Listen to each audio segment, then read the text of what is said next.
في مثل بيقول يا جماعة ادي العيش لخبازه ولو أكل نصه. يعني المثل ده بيطبق عليا أنا النهاردة. لو عايزين تشوفوا الفيديو وتشوفوا اللي حصل معايا في روتين عند الطيور، كمل الفيديو للآخر، الفيديو هيعجبكم خالص خالص.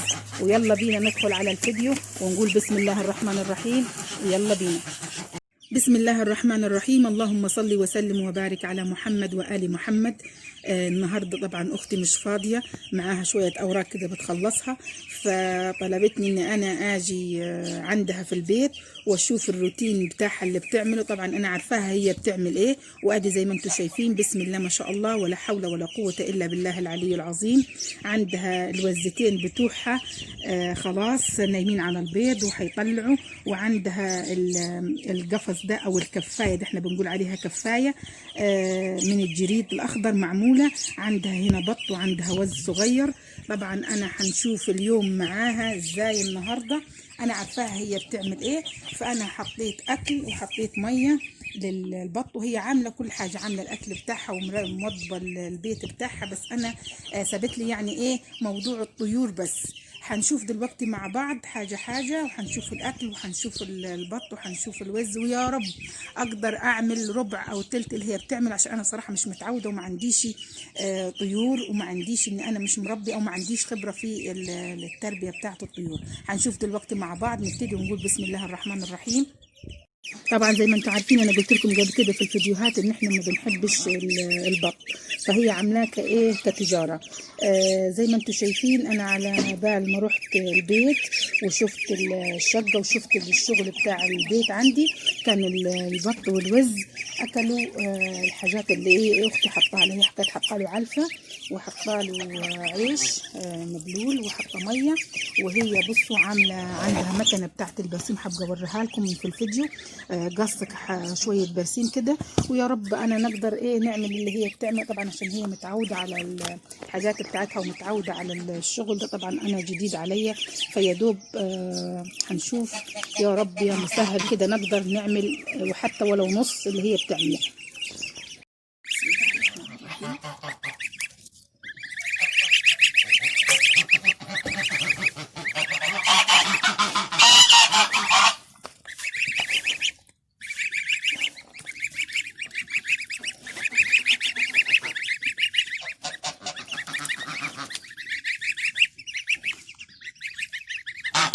زي ما انتم شايفين انا حطيت البرسيم اللي هي مقطعه طبعا بالمكنه اللي قلت لكم عليها، وهو ابتدى يطلع علشان ياكل. ويا مسهل يا رب ونشوف بقيه اليوم مع بعض.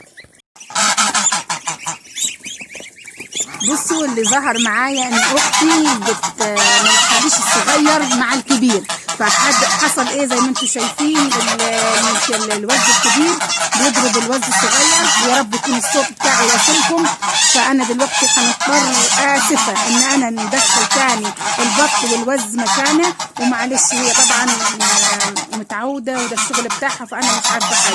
فيا رب اننا نقدر اننا ندخل الصغير تاني، وخليكم معايا وهتشوفوا برضه بقيه الفيديو.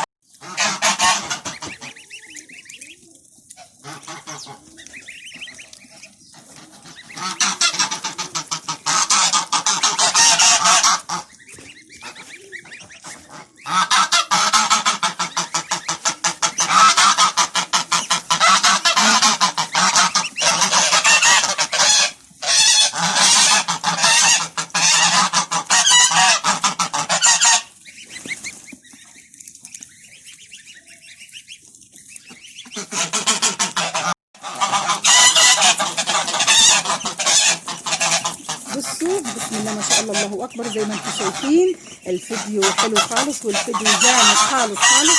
لو عايزين تشوفوا معايا الفيديو وتكملوا معايا وتشوفوا جمال الصعيد، خليكم معايا وشوفوا بقيه الفيديو للاخر.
مش عارفه ايه اللي حصل، كل الطيور جت عند بعضها ومش عارفه اعمل ايه. لا اله الا الله. خليكم معايا لباقي الفيديو ونشوف انا هنعزل ايه من ايه، ونجيب ده ازاي ونحط ده ازاي، وربنا معايا يا رب.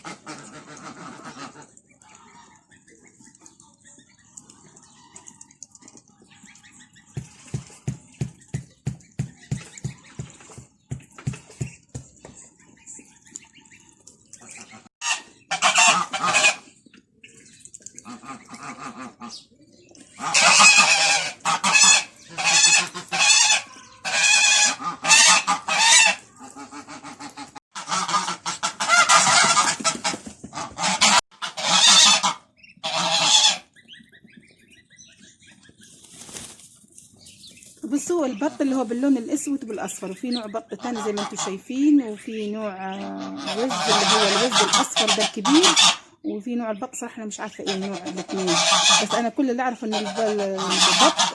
البط اللي هو اسود باصفر. وهنحاول دلوقتي بقدر الامكان ان انا اودي كل حاجه مكانها قبل ما تيجي اختي وتتخانق معايا.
انا مش عارفه نعمل ايه ولا ايه، انا كان مالي بالغلب ده كله يا ربي، انا كان مالي مش عارفه اعمل ايه ولا اودي ده فين ولا ده فين، انا ايه ذنبي بالكلام ده.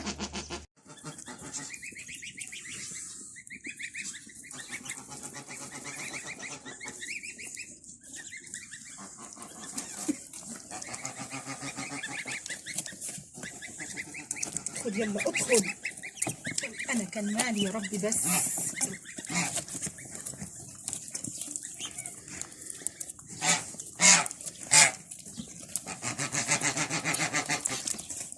يلا ادخل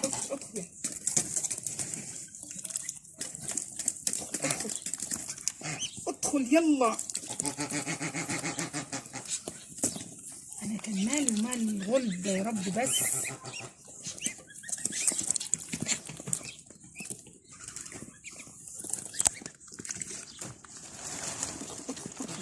ايوه يلا يلا يلا يلا يلا.